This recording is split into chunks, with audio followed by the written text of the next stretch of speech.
selain fakultas kedokteran, kita juga punya fakultas-fakultas yang lain. Jadi kita punya 8 fakultas. Ya. Fakultas kalau yang di sana gedung yang megah ada Twin Tower itu, Ya. itu ada fakultas kedokteran umum, kedokteran hewan, fakultas pertanian, lalu kemudian ada FKIP. Oke. Yang di sini kita Sebelah punya kiri ya? ada yang di belakang ada juga mini tower, itu punyanya fakultas hukum, fakultas ekonomi, ada FISIP, lalu kemudian ada teknik. Jadi 8. Ada 8 fakultas. 8 fakultas. Kita memang memperbaiki kurikulum, yang kurikulum sekarang kan namanya OBE itu. Tetapi OBE ini belum dilaksanakan secara boleh dikatakan optimal. Kita mulai memperbaiki kurikulum itu dengan cara kita melihat sebetulnya industri, lapangan pekerjaan itu membutuhkan apa sih sebetulnya. Nah, itu kemudian kita adopsi di setiap fakultas. Tidak cukup itu saja, mereka kita magangkan. Oke. Jadi mereka kita magangkan di mana di dunia usaha tersebut sehingga mereka punya keterampilan. Dan ini sangat berdampak.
Assalamualaikum warahmatullahi wabarakatuh. Salam sehat dan salam sejahtera untuk kita semua. Tribuners dan pemirsa harian Surya dimanapun berada. Kali ini saya berada di kampus Universitas Wijaya Kusuma Surabaya.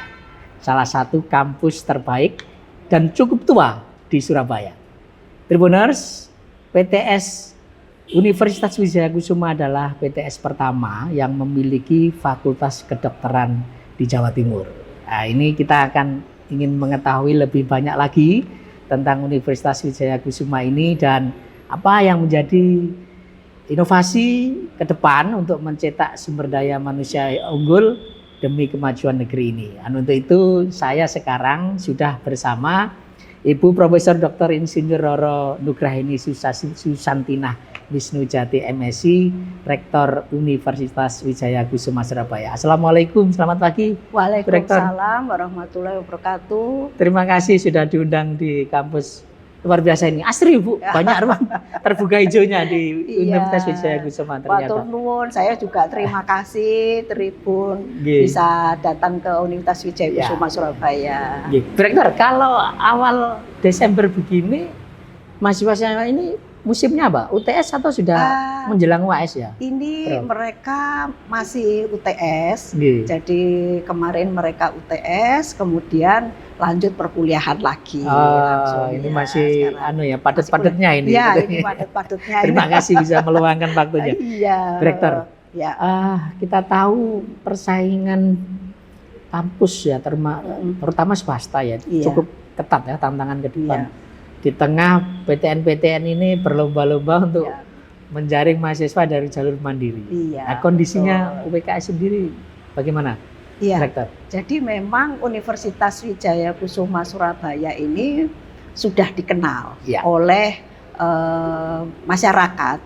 Jadi ini menjadi kekuatan kami karena Universitas Wijaya Kusuma Surabaya itu telah menunjukkan beberapa bukti nyata langsung, misalnya saja seperti Fakultas Kedokteran misalnya. Fakultas Kedokteran kita ini telah menelurkan lulusan-lulusan terbaik. Ya. Jadi kalau misalnya ada Dokter Billy, jadi Dokter Billy itu adalah menjadi direktur Rumah Sakit Suwandi. Itu lulusan Universitas Wijaya Jadi, Surabaya. Warga Surabaya pasti mengenal lah ya. Iya. Rumah Sakit Dr. Suwandi, Dr. Iya, Billy ya. Dr. sekarang. Billy. Ya, ya. Lalu kemudian juga Dokter Andin. Hmm. Jadi Dokter Andin ini wakil direktur di di Rumah Sakit Delta Surya. Iya. Lalu kemudian ada lulusan kita yang menjadi Menteri Kesehatan di luar negeri di Timor Leste. Luar biasa Nah, ini, Bu sehingga Rektor, ya. dan kita ini memang universitas boleh dikatakan sudah 44 tahun, Bapak. Jadi Sudah lahir berdiri tahun 19 Juni tahun 1981. 44 Jadi tahun. sudah 44 tahun. Nah, selain fakultas kedokteran, kita juga punya fakultas-fakultas yang lain. Jadi kita punya 8 fakultas. Ya.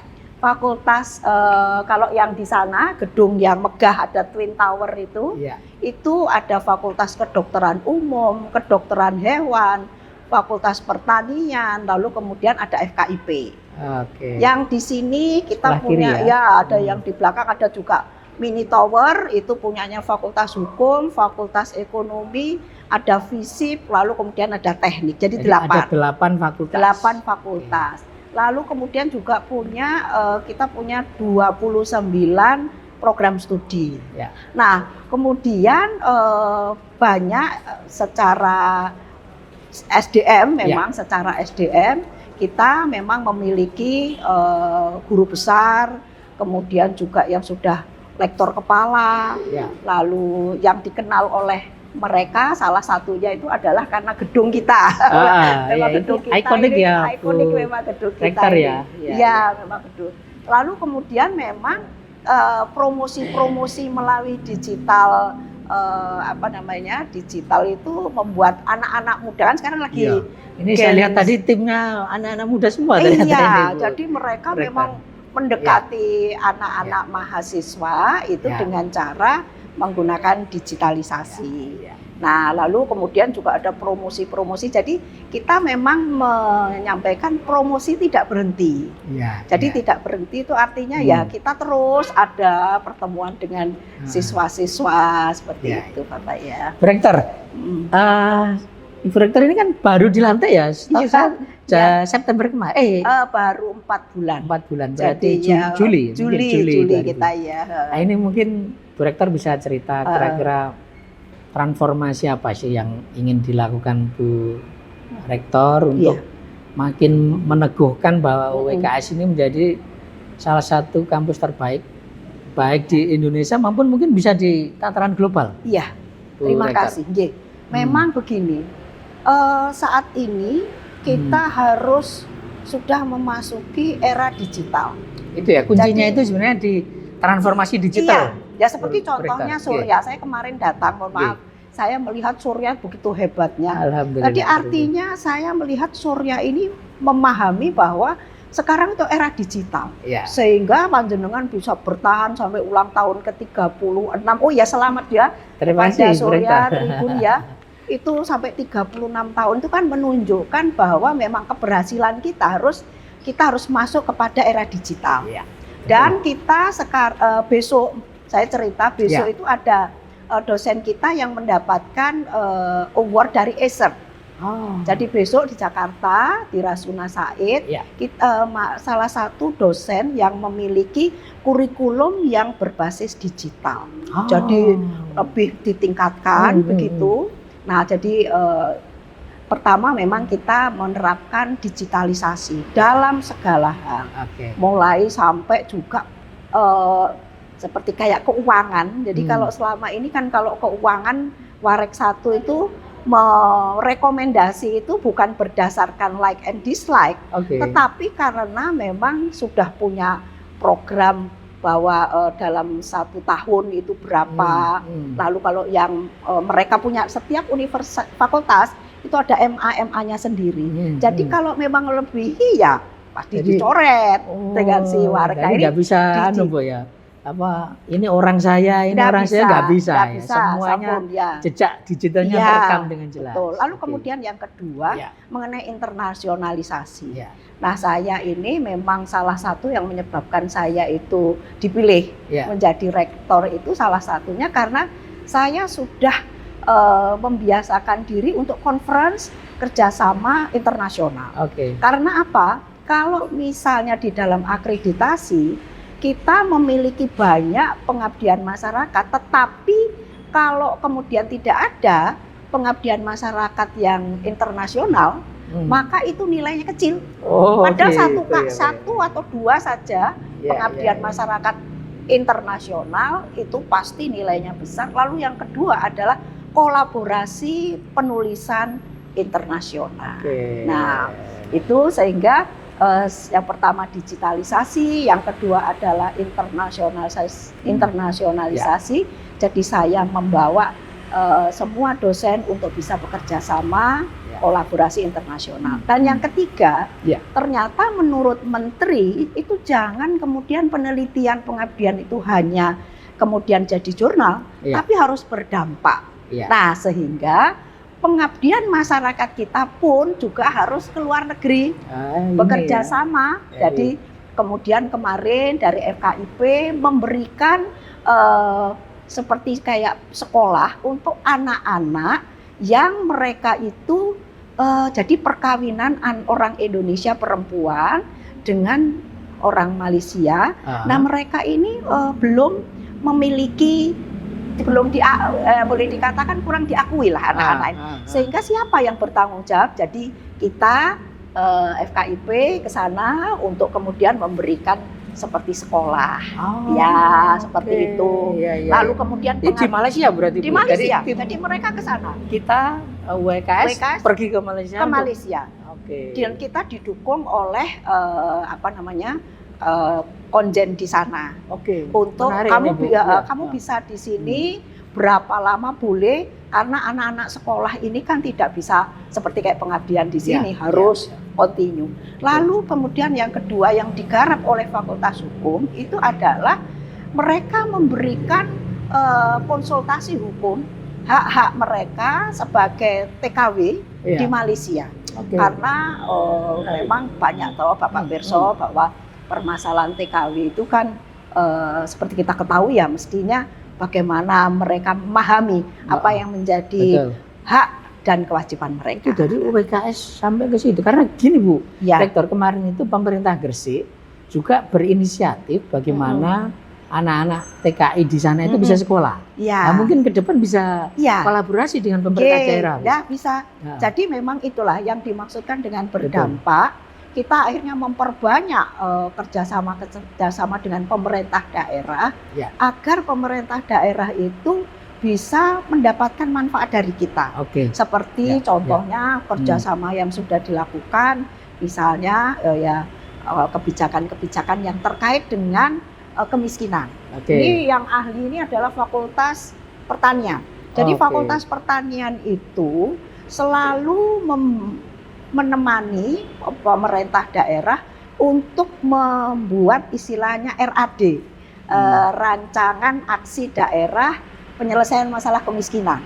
Nah, lalu tidak hanya rancangan aksi daerah, tetapi bagaimana selanjutnya evaluasinya.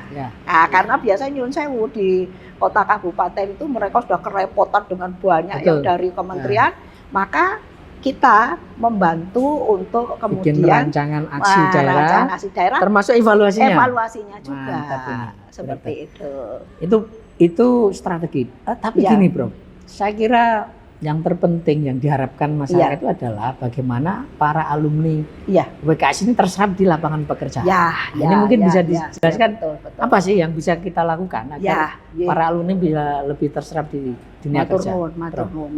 Jadi yang jelas ini akan dilakukan sih oleh universitas-universitas yang lain begitu. Tetapi kita lebih stressingkan kepada yang pertama, kita memang memperbaiki kurikulum yang kurikulum sekarang kan namanya OBE itu. Ya OBE. semua juga memang melakukan itulah ya Nah. OBE itu. Tetapi OBE ini belum dilaksanakan secara boleh dikatakan optimal. Oke. Jadi OBE ini adalah objektif. Jadi pembelajaran di universitas yang orientasinya itu kepada impact atau dampak. Ya, yang tadi. Jadi bukan hanya memberikan kuliah gitu saja, tetapi harus dampaknya apa? Ya dampaknya mahasiswa ini bisa terserap di tempat kerja. Nah, caranya kemudian kita mulai memperbaiki kurikulum itu dengan cara kita melihat sebetulnya industri lapangan pekerjaan itu membutuhkan apa sih sebetulnya. Nah, itu kemudian kita adopsi di setiap fakultas. Jadi ada fakultas teknik, mereka sebetulnya tidak cukup itu saja, mereka kita magangkan. Jadi mereka kita magangkan di mana di dunia usaha tersebut sehingga mereka punya keterampilan. Dan ini sangat berdampak. Yang sudah kita terapkan itu jadi kelulusan yang kemarin dari tracer study itu sudah mulai kelihatan mereka sudah mulai bekerja, bekerja cuman ya kita mengharapkan pekerjaan itu harus juga mendapatkan gaji yang lumayan, bukan terus minimal UMR lah. Masa ya itu jadi PR kita sih. Dunia kerja memang serapannya masih bermasalah. Kalaupun terserap, kesejahteraan karyawan masih tantangan juga ini. Betul. Jadi ini tadi yang saya menyampaikan Bapak Nyun Sewu. Jadi ada keunikan yang kita miliki dan tanggal 5 ini saya dengan Pak Ketua Yayasan, kita podcast juga Bapak seperti ini untuk menyampaikan kepada mereka bahwa Universitas Wijayakusuma itu punya yang disebut keunikan. Itu kita yang perlu jadi keunikan, banyak tahu ini. Apa saja itu? Jadi kan universitas itu tidak boleh sama. Betul, sebetulnya. Diferensiasinya harus ada diferensiasinya. Nah, diferensiasi kita ini adalah kita punya moto yang disebut Anggung Wimbuh Linuwih. Jadi Anggung Wimbuh Linuwih itu jadi kalau istilahnya selalu bertumbuh. Selalu bertumbuh. Jadi ya jangan hanya itu juga ya untuk dosen-dosen juga. Kalau sudah lektor harus lektor kepala harus profesor. Kalau S2 harus S3, kemudian juga harus berani conference di luar negeri dan sebagainya. Nah, kembali lagi yang kita sampaikan kepada mahasiswa itu kita punya nilai-nilai kewijayakusumaan. Nah, bedanya selalu ditanya, apa bedanya Universitas Wijayakusuma Surabaya dengan Universitas Wijayakusuma Purwokerto? Sama ini. Tapi kalau di sana disingkat menjadi Unwiku, kita disingkat menjadi UWKS. Nah, kita punya keunikannya, kita punya nilai-nilai kewijayakusumaan. Yaitu tatak. Tatak itu boleh dikatakan pengertian kita tidak boleh terombang-ambing. Terombang-ambing pada misalnya kalau mereka mahasiswa terombang-ambing karena sosial media yang sedemikian rupa, tidak kuliah karena punya pay letternya kemana-mana, gitu. Ini saya perlu untuk menyampaikan bahwa Universitas Wijayakusuma itu punya diferensiasi ini dengan harapan kelulusan itu sudah gampang lah, semua akan bisa lulus, akan bisa bekerja. Tapi perlu untuk diberikan kepada mereka harus punya pribadi tatak, tetek, teguh, tanggon, trapsilo. Jadi tatak. Nah, jadi tatak itu fokus lah Bu ya, bisa. Tatak itu lebih fokus. Kados panjenengan ngendika waktu itu saya ingat banget itu. Panjenengan ngendika gini. Si panjenengan yang satu tuh Pak Sing penyiar itu yang menanyakan di acara talk show itu, beliau bilang begini, selama masih ada pembaca, maka surya masih tetap ada. Nah, itu artinya kita harus tatak. Terus fokus. Nah, tetap itu lebih mengarah kepada tidak mudah putus asa. Ya, jadi kalau tatak itu fokus di situ harus itu terus. Nah, tapi tetek itu adalah kemampuan untuk tidak mudah putus asa. Tanggon itu lebih mengarah kepada tanggung jawab.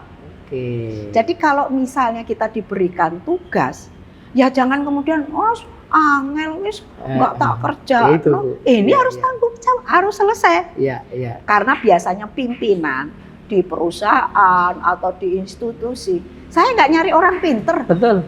Betul, Saya Bu. mencari orang yang dia punya dedikasi, punya Tanggung tanggung jawab, jawab, menyelesaikan fokus. itu, fokus. Tidak mudah Nah, menyerah tadi. Inje. Nggih. Lalu kemudian trapsilo. Trapsilo. Trapsilo itu artinya nek kowe wis profesor, kowe wis rektor, kowe wis dadi pejabat, dadi direktur, tetap trapsilo itu pengertiannya ya andap asor. Attitude-nya, Bu, ya. Attitude-nya. Luar biasa. Jadi bahwa filosofi ini mencerminkan upaya UWKS untuk membangun soft skill yang Soft kuat skill. pada mahasiswa, Bu ya. J. Ya, ya, ya. Nah, lalu panjenengan perlu saya sampaikan juga untuk yang lain. Ya.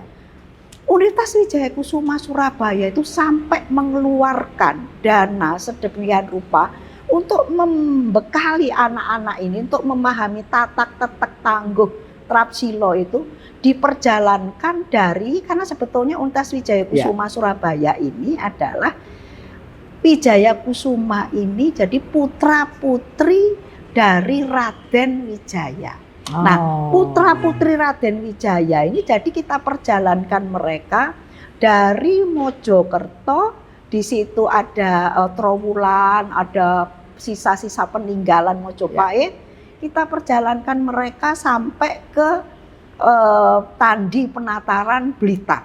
Ya. Jadi mereka biar memahami bahwa kamu itu tidak cukup lulus begitu saja.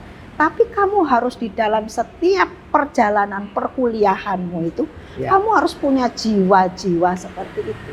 Sehingga kalau lulus, yang membedakan antara kamu dengan lulusan universitas lain, kamu punya tanggung jawab. Punya fokus, punya attitude yang bagus, tidak mudah putus asa itu tadi. Tidak putus asa. Keren. Selain memang mereka kita magangkan, mereka kita berikan perkuliahan sesuai dengan SN Dikti, jadi sesuai dengan standar nasional dari Dikti itu kita sampaikan pada mereka. Direktur, ini artinya sebenarnya tidak hanya untuk para alumni gitu ya. Saya kira ini bisa juga diadopsi oleh kampus-kampus yang lain atau mungkin pendidikan tinggi ya, Bu ya. Bagaimana membangun soft skill itu untuk Indonesia Emas 2045, paling enggak begitu ya. Nah itu Wijaya Kusuma memang punya ini, Bu, tahapan-tahapan untuk ke sana, Bu. Dados ngaten. Memang kalau di Indonesia Emas 45 itu ada salah satunya kita akan menyumbang indeks prestasi kasar untuk pendidikan tuh 60% kan, itu yang diharapkan begitu. Nah, caranya begini. Kita ini punya rencana strategis yang 5 tahun. Kemudian dari rencana strategis yang 5 tahun itu kemudian di breakdown menjadi renop, rencana operasional. Seluruh fakultas itu mereka membuat rencana operasional. Dari rencana operasional itu harus kemudian sudah mengarahkah kepada renstra yang 5 tahun. Karena ini menjadi ada target capaiannya di mana setiap target capaian itu mengarah kepada Indonesia Emas 40 tahun 2025.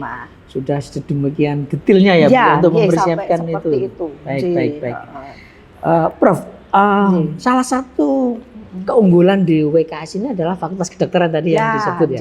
Dan sudah melahirkan mungkin ribuan dokter di seluruh Indonesia. Ya, betul. Nah, ke depan mungkin ada inovasi khusus begitu, Prof. Bagaimana membangun sinergi dengan terutama di rumah sakit yang kabarnya kita ini masih kekurangan guru, sehingga banyak kampus-kampus yang berlomba-lomba untuk membuka fakultas kedokteran. Nah, ini WKS sebagai salah satu PTS tertua yang menghasilkan dokter, bagaimana, Dok? Iya, ini yang perlu saya sampaikan kepada khalayak rame, khususnya untuk Surya Katen. Terima kasih. Jadi Universitas Wijaya Kusuma untuk fakultas kedokterannya, karena memang fakultas kedokteran kita ini adalah fakultas kedokteran tertua, gitu ya.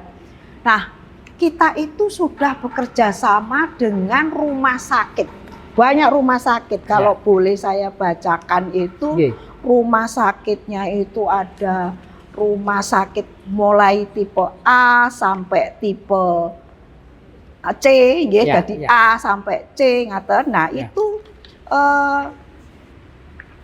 kita kerjasama dengan rumah sakit itu harapannya dengan banyaknya rumah sakit, mahasiswa itu belajar dari guru yang berbeda-beda. Ada kasus-kasus yang berbeda di setiap rumah sakit itu. Mereka belajar untuk menyelesaikan permasalahan di situ. Lalu kemudian juga mereka belajar mandiri untuk kalau ada kasus seperti ini saya gimana ya menyelesaikan. Nah itu, jadi ada Sidoarjo, Gresik, Probolinggo, Pasuruan, Mojokerto, Kediri, Nganjuk. Terus kemudian kita juga kerjasama dengan ada rumah sakit khusus, ngaten, itu adalah seperti RSJ Menur, lalu kemudian RSJ Dr. Rajiman Widyoningrat Lawang, RSUD Dr. Sutomo. Nah, mereka itu dengan kita banyak bekerja sama, itu tadi mereka akan mampu menyelesaikan kasus-kasus.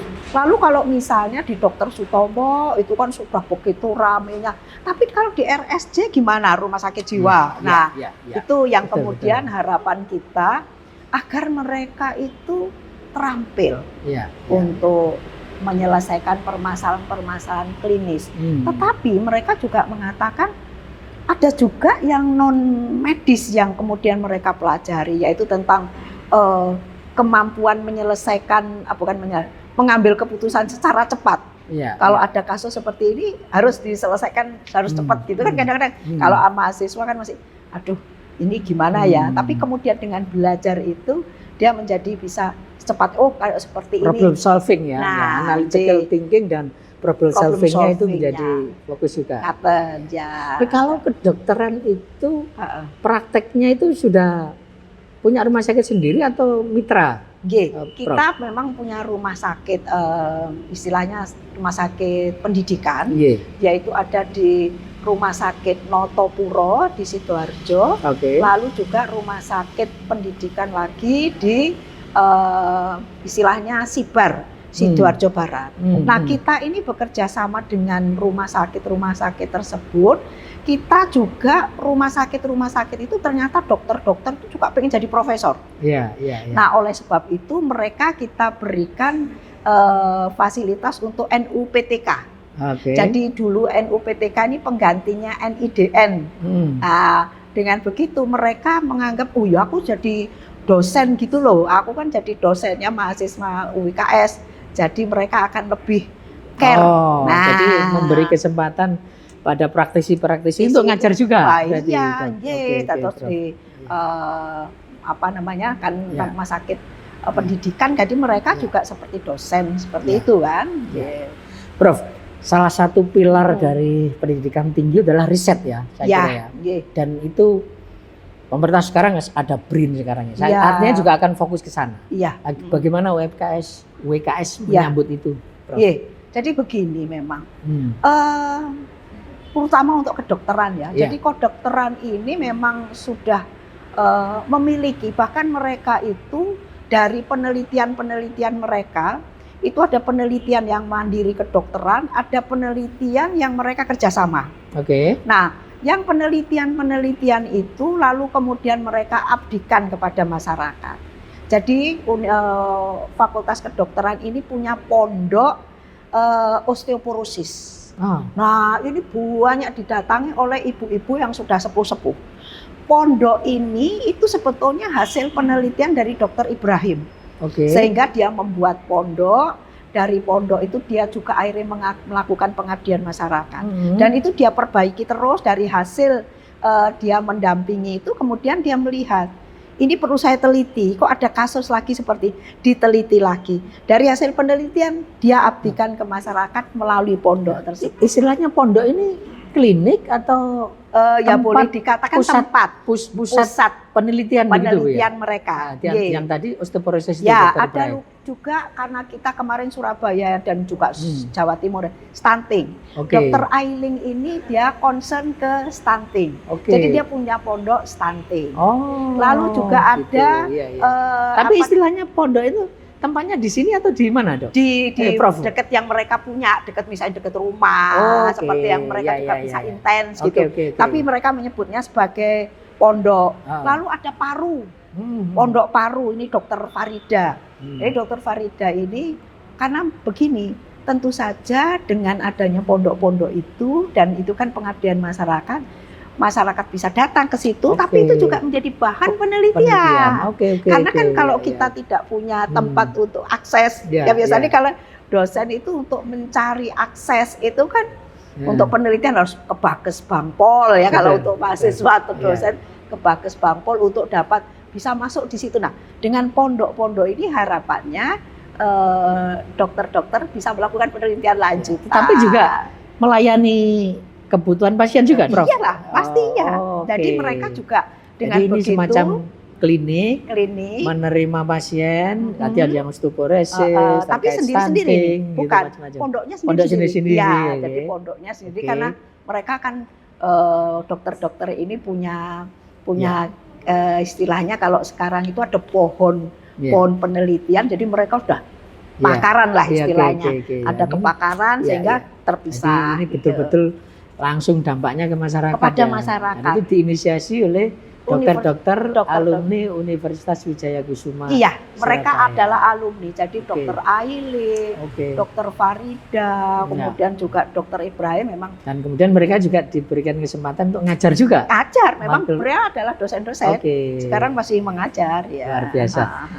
Ah. Prof, tadi disebutkan bahwa banyak alumni ini sudah kemana-mana seluruh Indonesia, Ya, termasuk ya. di luar negeri di Timor Leste. Ya, Barangkali ya. ada kerjasama khusus, Prof, Ada, terkait ada. kesehatan dengan luar negeri. Kita kalau sekarang memang kita kerjasamanya dengan Timor Leste. Oke. Ya, dengan Timor Leste Ya. karena memang kita punya alumni lah Ya. di sana.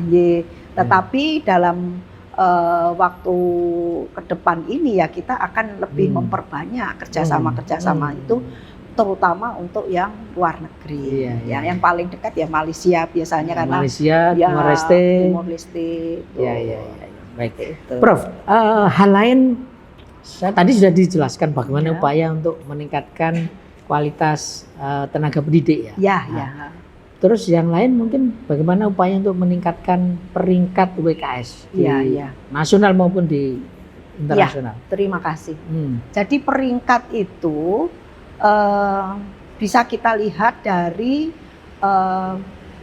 istilahnya PTS unggulan. Ya. Jadi perguruan tinggi unggulan itu LLDikti itu mengadakan. Iya, oke. Jadi mengadakan biasanya terkait dengan penelitian, pengabdian, terkait dengan pelaporan, administrasi. Iya. Nah, itu kita memang kemarin itu meningkatkan, jadi meningkatkan salah satu yang itu sangat signifikan itu adalah jurnal internasional.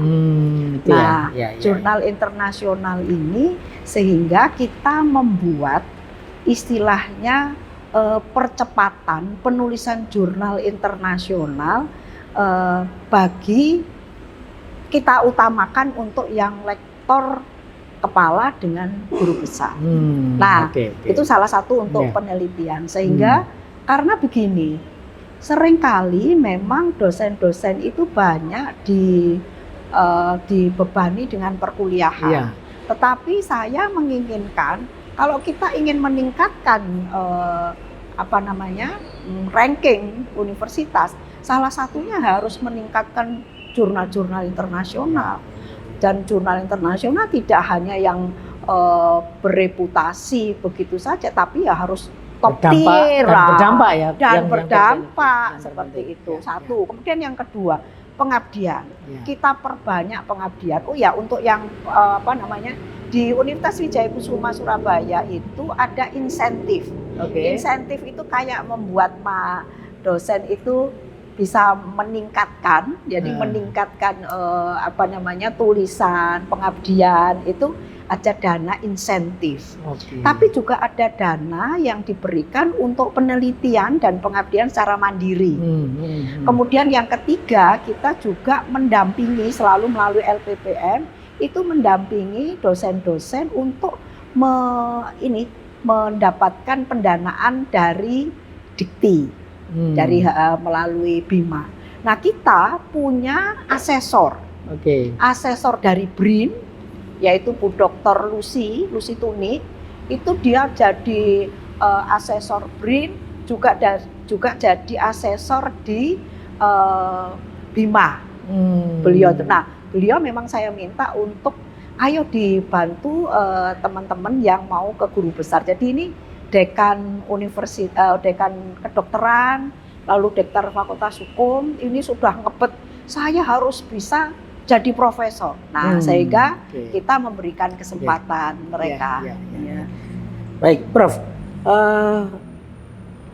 Saya baca banyak literasi ya. UWKS ini termasuk salah satu yang paling gercep untuk memberikan beasiswa. Terutama untuk masyarakat orang mampu. Mungkin bisa disampaikan bagaimana prosedurnya ketika ingin dapat beasiswa dari UWKS dan perkembangannya terkini bagaimana, Prof? Jadi sebetulnya gini, beasiswa kita ini banyak. Ada beasiswa yang dari Kartu Indonesia Pintar. Itu semua kampus ada. Tapi kita juga kerjasama dengan institusi. Jadi misalnya institusi ada Van de Venter. Nah, Van de Venter ini dari Belanda. Van de Venter ini dia menginginkan lebih banyak mahasiswa yang bisa ikut. Jangan kita ada beasiswanya tuh, itu ada beasiswa. Tapi Van de Venternya bilang, ya jangan cuma dapat beasiswa toh, ikut acara-acara Van de Venter. Jadi Van de Venter itu memberikan mahasiswa itu bisa nulis jurnal internasional. Nah, kita ini kadang-kadang hanya berorientasi pokoknya dapat beasiswa. Enggak.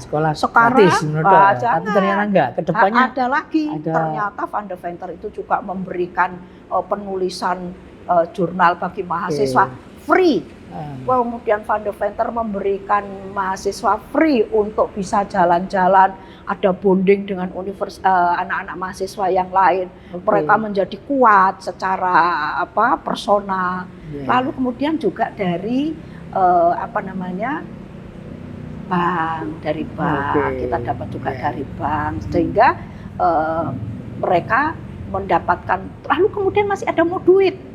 Jadi Moduit ini juga memberikan beasiswa. Lalu bank-bank seperti Bank Jatim, ada BCA, kemudian ada BRI. Nah, itu banyak. Jadi bisa sampai yang dapat itu pasti ratusan lebih. Dalam satu periode itu ya, Prof ya. Lalu kemudian, nah ini yang perlu saya sampaikan, Bapak. Universitas Wijaya Kusuma tadi, kan kita selain bekerja sama dengan yang tadi itu, kita kerjasama dengan pemerintah daerah. Nah, ternyata pemerintah daerah itu ada juga bantuan untuk masyarakat miskin termasuk Surabaya. Surabaya Tangguh namanya. Surabaya Tangguh. Kita dapat juga itu. Kita kerjasama juga dengan Pak BHS. Anggota DPR ini dari fraksi Gerindra. Beliau memberikan bantuan ke kita itu dari CSR. CSR-nya. CSR-nya jadi kita berikan ke FISIP. Iya, Pak BHS kan alumni sini ya? Iya, S2. Jadi Pak Bambang Haryo Soekartono itu lulusan S2 kita. Beliau harus sayang sama adik kelasnya. Membantu seperti itu. Lalu masih ada lagi loh, Pak. Masih ada lagi. Jadi karena kita tadi Union Sewu tadi ada yang terlupa. Untuk internasionalisasi kita punya badan kerjasama internasional. Nah, badan kerjasama internasional ini tadi di Bu Dr. Gustiningrum, dia itu memang sangat gercep gitu, sehingga bisa kerjasama dengan kedutaan Tiongkok. Jadi kita nanti diundang itu juga memberikan beasiswa. Wis, Jadi mantap, ya. beasiswa itu ternyata ya memang silaturahmi itu betul, Betul, Mbak. betul, betul. Dapat Dan ini banyak yang nasabah. harusnya ya Bu ya. Dan jangan-jangan malah nggak terserap itu loh. Mana sekali Nah, kalau nggak iya, sampai. makanya Iya. kita pun juga tahu waktu itu pada Hmm. waktu Van de Venter menyatakan jangan beasiswa aja Jadi, UWKS. pendampingan, pendampingan, peningkatan dia mau. soft skill-nya itu Iya. ya Bu yang Iya. penting. Betul, Lalu betul. nyun sewu ada lagi. Hmm. Kalau ini bentuknya adalah belajar di India, kita Iya. kerjasama dengan Dubes India. Hmm. Itu ada dosen, kemudian mahasiswa, ini sementara masih dosen, itu di sana, itu free mulai dari makan, mulai nginep, mulai sampai ada uang ini, jadi ajak jalan-jalan. Ini membuat dosen itu menjadi dosen-dosen muda itu, mereka menjadi percaya diri, betul. menjadi percaya diri. Ini yang untuk harusnya contoh. Tidak menyesal ya masuk di WKS ini ya, Prof Ya, karena memang kalau saya melihat yayasan itu betul-betul serius, Iya, serius untuk mendukung. Jadi tadi tetek ya, fokusnya itu memang di pendidikan itu. Jadi tidak sekedar mencari uang ini ya. Iya. Betul. Dan sebetulnya nyun sewu ya, Nggih. Universitas Wijaya Kusuma yayasan ini, beliau itu yang ada di yayasan itu mengupayakan, dosen-dosen, kamu saya buatkan tempat yang nyaman, bekerjalah yang nyaman, gaji juga kita lebih dari gaji pegawai negeri. Jadi Universitas Wijaya Kusuma itu menggaji dosen ya itu lebih dari saya kan NS, saya itu dosen DPK gitu ya.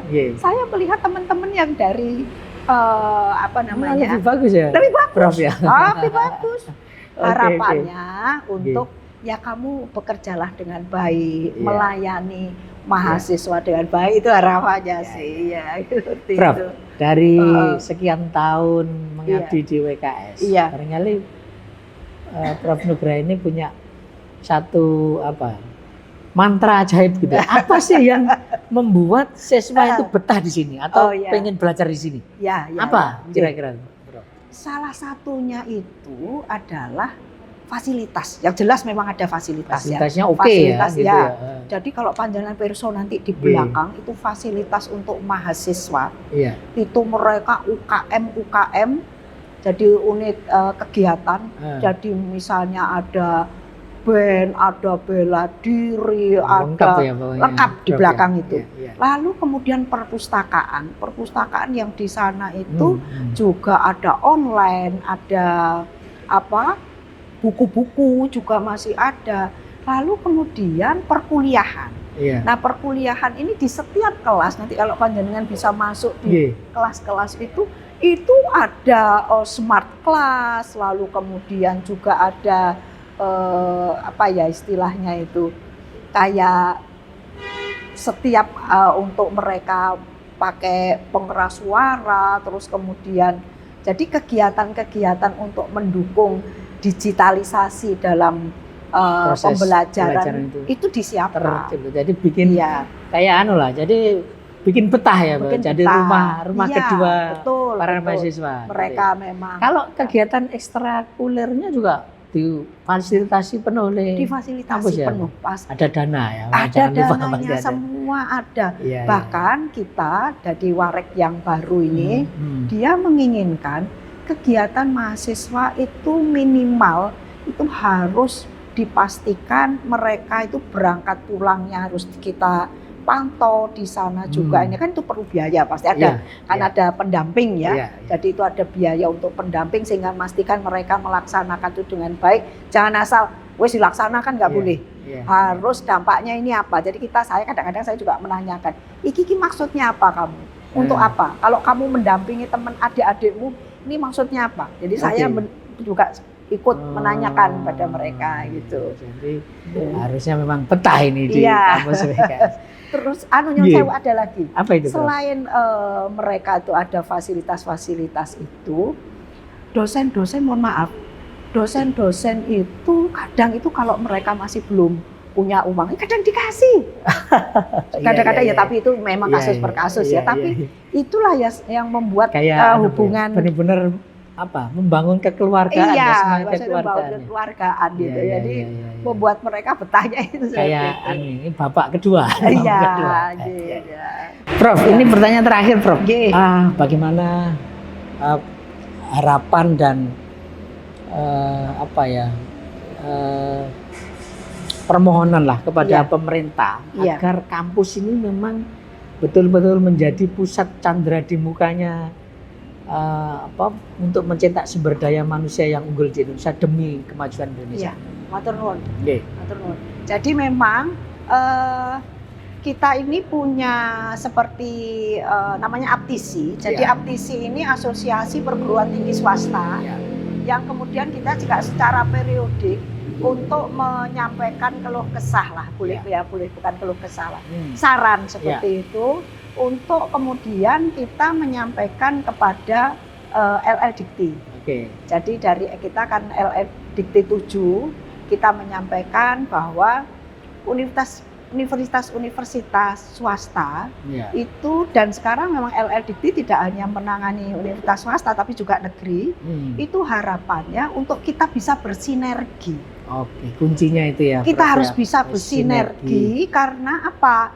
Yang swasta itu bisa mendapatkan tempat untuk bisa penelitian karena yang negeri itu tempat praktikumnya itu lebih Ya. bagus seperti itu. Lalu kemudian dia juga punya banyak sarana prasarana. Nah, kita bisa kolaborasi untuk meningkatkan iptek. Betul. Baik, Tribuners dan pemirsa harian Surya dimanapun berada, itu tadi obrolan saya dengan Ibu Profesor Dr. Insinyur Roro Nugraheni Susantina Wisnujati MSI, Rektor Universitas Wijaya Kusuma Surabaya. Banyak hal yang sudah disampaikan bagaimana visi beliau untuk meningkatkan kualitas pendidikan, dan ini penting sekali karena Universitas Wijaya Kusuma ini adalah salah satu kampus terbaik, tertua, dan menjadi PTS pertama yang mendirikan Fakultas Kedokteran di Jawa Timur. Saya Tri Mulyono, pemimpin redaksi Tribun Jatim Network, mohon undur diri sampai ketemu dengan tokoh-tokoh selanjutnya. Assalamualaikum warahmatullahi wabarakatuh, salam sehat dan salam sejahtera untuk kita semua.